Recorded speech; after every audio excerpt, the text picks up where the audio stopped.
Hazrat Abu Hurairah radiyallahu anhu states that Allah's Apostle sallallahu alaihi wasallam said, Banu Israel used to take a bath in the nude and look at the private parts of one another, whereas Hazrat Musa alayhi salam used to take a bath all alone. Banu Israel said, by Allah Jalla Jalaluhu, Hazrat Musa alayhi salam does not take a bath along with us just because of his swollen testicles, scrotal hernia. One day, Hazrat Musa alayhi salam was taking a bath and his clothes were lying on a rock. When the rock all at once ran away, taking his clothes, Hazrat Musa alayhi salam ran chasing it and saying, O rock, give me my clothes. Till Banu Israel saw the private part of Hazrat Musa alayhi salam and said, by Allah Jalla Jalaluhu, Hazrat Musa alayhi salam has not contracted any disease. When the people has seen it, the rock stopped.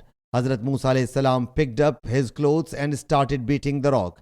Hazrat Abu Hurairah radiyallahu anhu said, by Allah Jalla Jalaluhu, there were 6 or 7 marks on the rock because of Hazrat Musa's beating. Sahih Muslim Hadees number 6098.